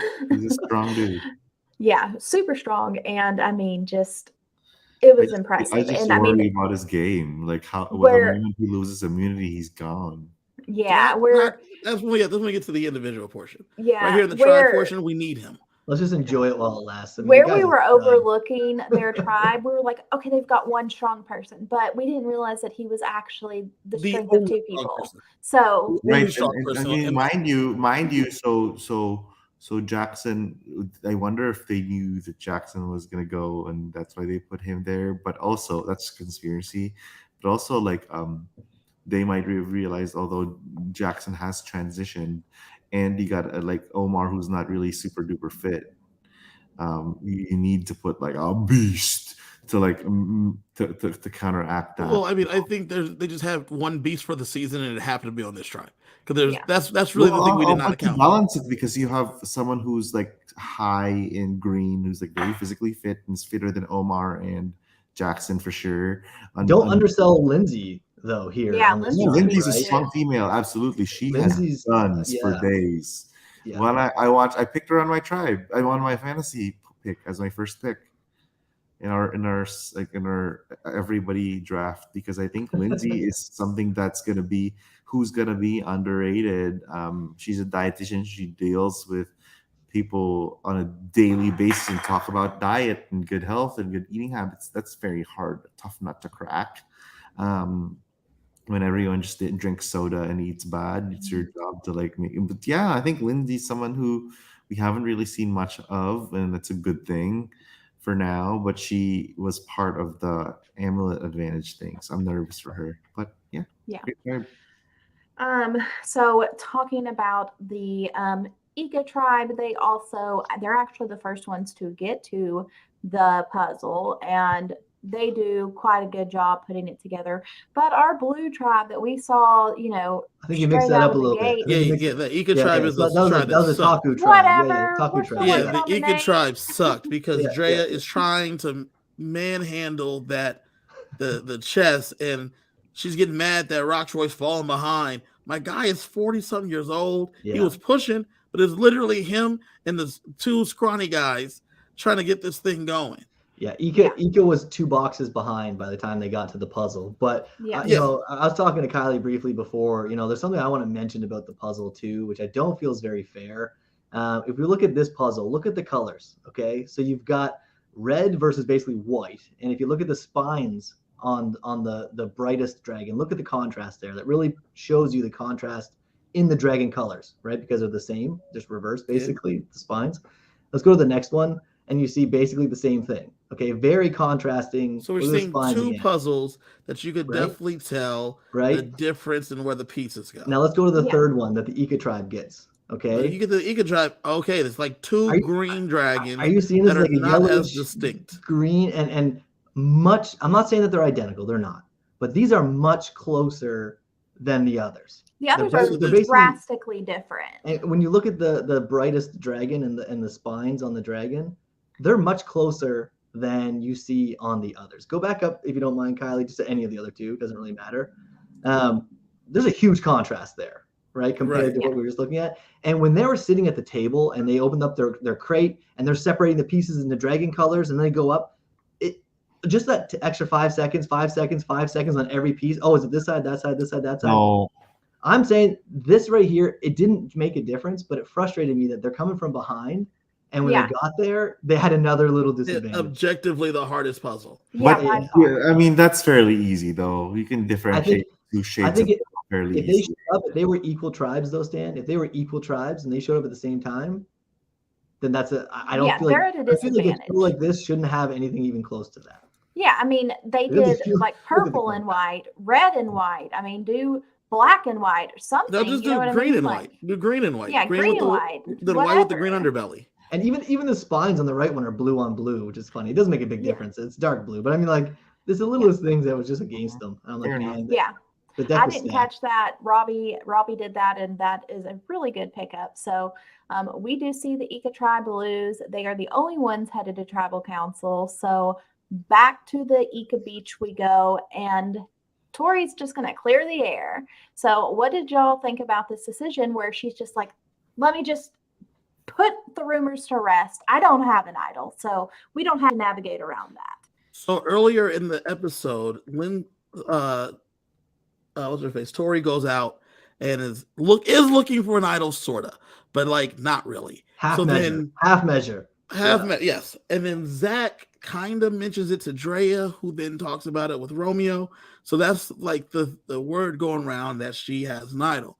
When she gets back with none of the food that she said she was going to go look for. That's kind of like, telling. Yeah. So right now we get to Tribal, and Tori is in the hot seat because she might have an idol. So I thought it was interesting that she decided to... perception that she could, or that she's looking. You don't want that tag on you at the beginning when, like she says, you're looking for anything. Mm-hmm. And so I thought it was great that she pulls Drea to the side, though, and says, I heard you were the one talking about it, so let me just chat with you, woman to woman, over here. Because then when she talks to her, that she attempts to clear the air, but then she also attempts to work with her in terms of this vote, form something for this vote. And no one if I'm sitting on the beach and I see her pull Drea aside for this talk, I think nothing of it because I just heard the speech. Yeah, and something that's underrated, I think, once again, I can't believe I keep talking about this guy. I did not expect it, is Romeo.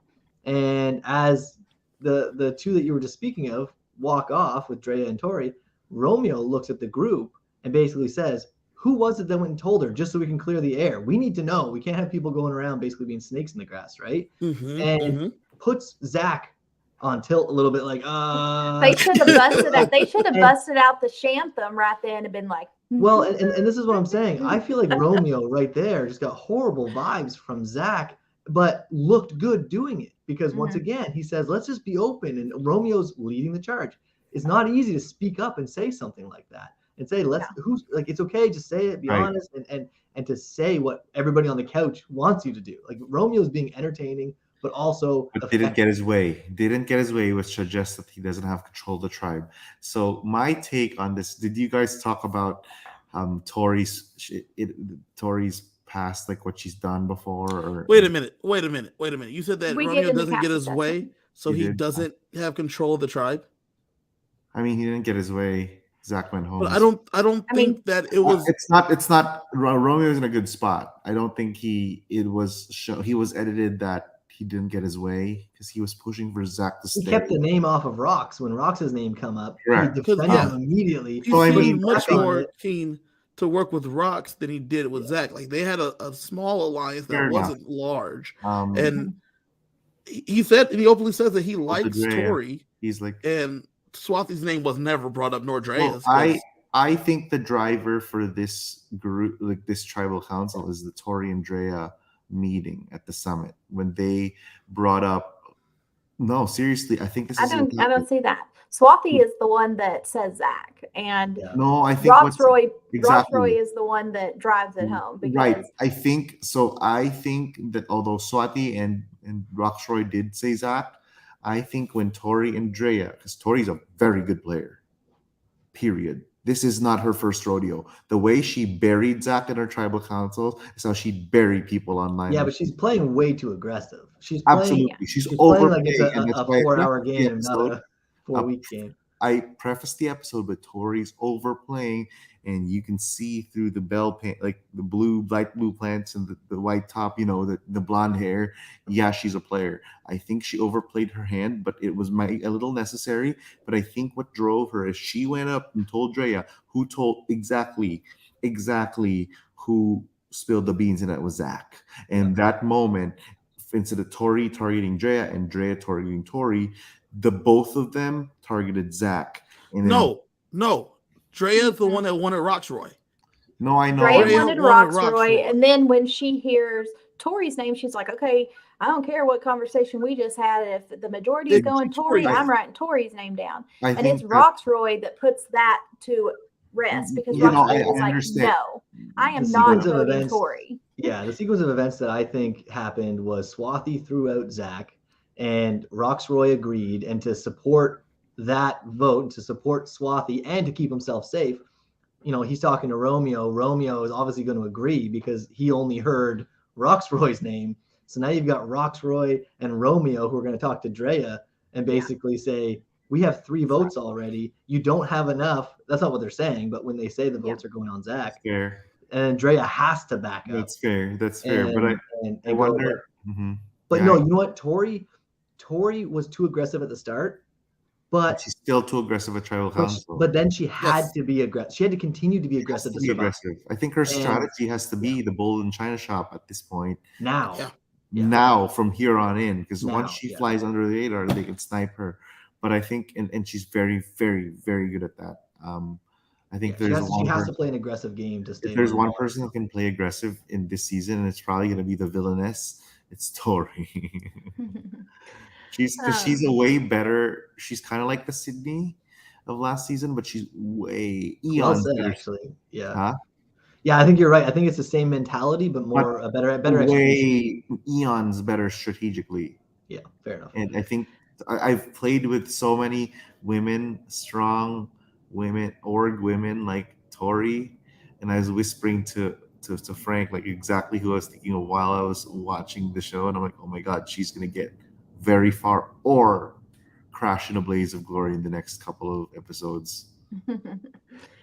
So heading into tribal council, Jeff's asking all of his questions. I love his question to Swathi where she's like, I don't want to be here. I just want to go through this vote. Like, I would cut off my finger, my pinky finger. So I love that for her to just be like, I would cut off my finger. I would do it next time too, but then I got to stop. Yeah. So I thought when Jeff asked like, how many times would you do that? I think she said like after 7 or 8 days, and Jeff took that as 2 tribals. I think she was saying like after 7 or 8 visits.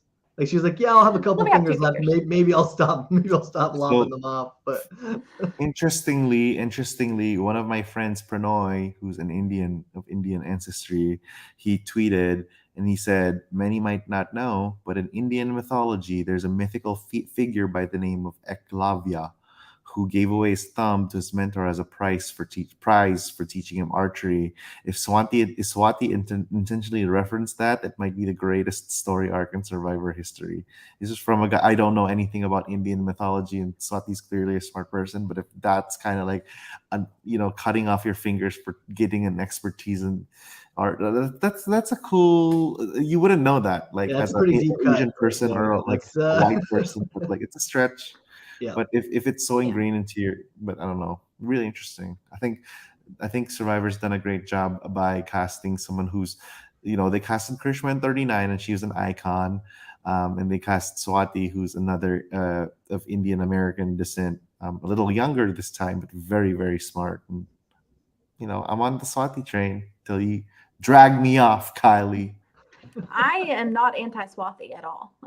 So I hope she does well. I was impressed with her, but her age is what gets me not on the Swathi train. Right. But Zach is clearly picking up the vibes that it's probably going to be him. And he decides he's going to take his jab at Tori. And this is what he has to do. Like, if you know that it's basically you or Tori, like, it doesn't matter if you liked her in the beginning or not. That's who you got to go after. And so he's like, Tori, she basically threw me under the bus. And I noticed it before Jeff even pointed it out. And she does. She crosses her legs and she kind of turns her body and she's ready to destroy Zach.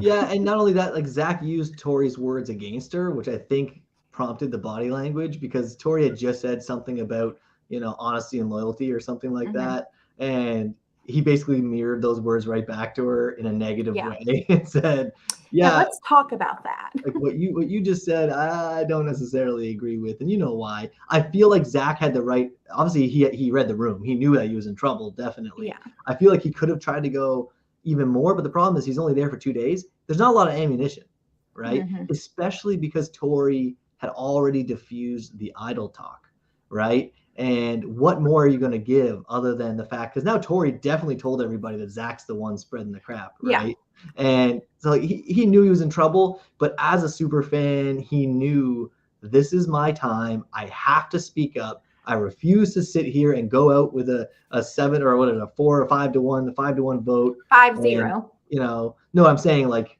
if he didn't do anything, I refuse to sit here and just go out soft. You know what I mean? Like I'm at least he went out kicking and screaming, so you've got to appreciate that. Yeah, give him credit for that. We see the second ever shot in the dark taken, and I mean, so let me ask a question here.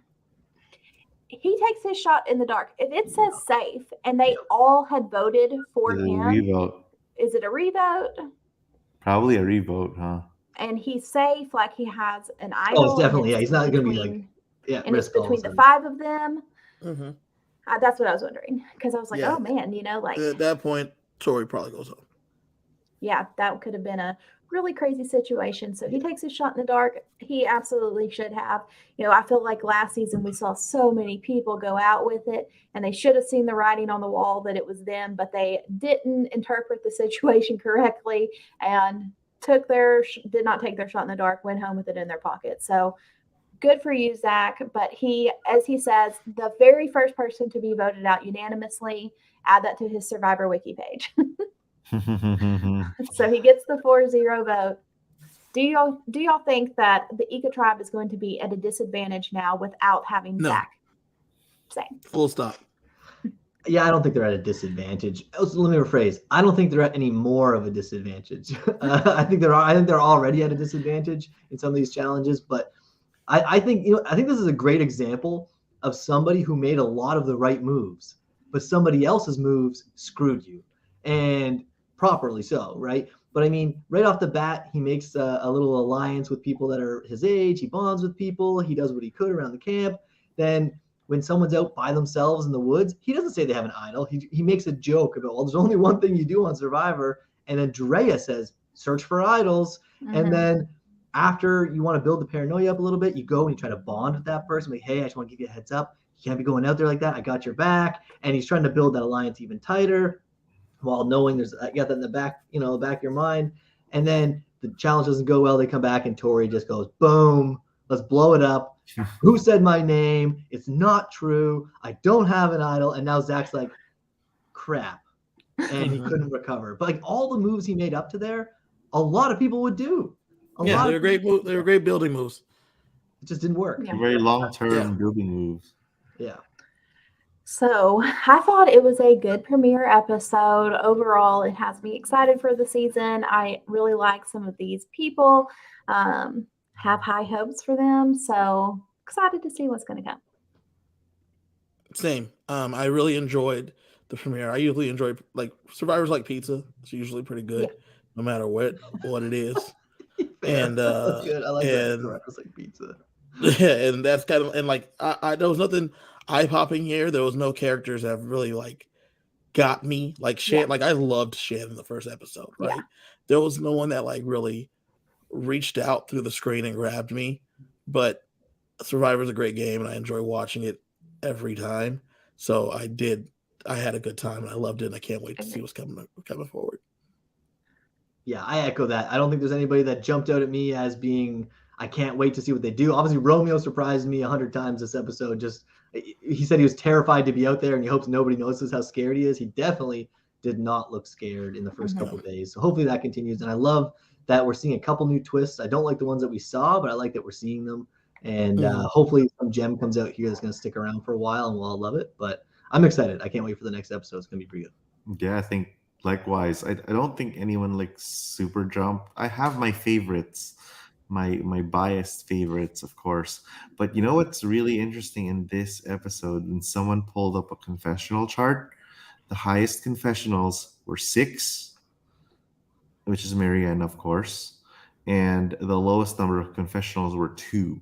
So every single person, I think it was a tie between like Jonathan and I can't remember, but like every Chanel must have been Lindsay, Mariah, like everyone had at least 2 confessionals, and they're balancing the edit this season, which is great because last season was a little, I think they did. I think it's too early for you to say this season, this episode. They're balancing this episode. No, we don't know yet. I mean, I think, in contrary to the 41 premiere, which was so polarized unnecessarily, like heavily like Erica. Now we can look hindsight 2020. She just said that lion thing at the start, and she got purpled for the next 3 episodes. And that was on purpose, I'm pretty sure, from Survivor to kind of hide her that way. Here, I think everyone's kind of getting at least of. I know the stories aren't out yet, but like even though we got a little bit from Swathi, we got her story first, very first part. Like, we got a little bit of everyone, like Daniel with the chemo, and everyone had a little piece. And of course, the people, we can't feature everyone in the first episode, but I think that's going to be a recurring theme, and Survivor is trying to balance everyone's edit, and it's very, very palpable from episode 1. Well, we also lost a tribal, right? There's usually 2 tribals. You're right. Last season, we didn't get 2 tribals tonight, so there's a whole bunch of drama and conversations that we didn't get. So I think that might have played a role into it too. It's all a good thing. I'm excited. I have, like, everyone has their favorites, but and I think it owes to no one's jumping out like Shan, because it's so balanced this year. No one's Xandering up all the middle people. It'll be interesting to see how it all shakes out. I think, it's going to be a surprise where it goes. So that is going to wrap up our coverage on the premiere episode. Kevin, you have anything to plug? Yeah, make sure you guys come back tomorrow and join Kiley, Josh, and Sheldon as they are wrapping up this week 2 of Big Brother Canada coverage. Some great things are happening there. So make sure you come back, check that out tomorrow at 8 p.m. Eastern, 5 p.m. Pacific. Check that out. Robbie, anything to plug? No, Kevin nailed it. I was excited about Big Brother Canada coming back, obviously, and it's delivering as it always does, or as it has been the last couple of seasons, I guess. And no, it's going to be good. I hope people show up, and I'll be back, obviously, next week with you, and we'll be breaking down all the ways that I'm right and you guys are all wrong, and we'll go from there. Dr. Stan, anything to plug? No, I think I'm good. I've been super busy, but that's good. So I'm glad Survivor's back. But nothing from my end from the reality world, I guess. All right. So we will be back next Thursday, same time, same place. Make sure you hit us with a thumbs up, drop us a comment, let us know your thoughts on all of our differing opinions, and weigh in on it yourself. And we will see you guys next time. And make sure you listen to the podcast. The audio version of this will be up tomorrow. So make sure you listen to it if you didn't get to see it. And we're going to have the audio version of all the shows we do in your podcast feeds the next day. Yes, so make sure you check that out too. All right, guys, we'll see you next time. Bye.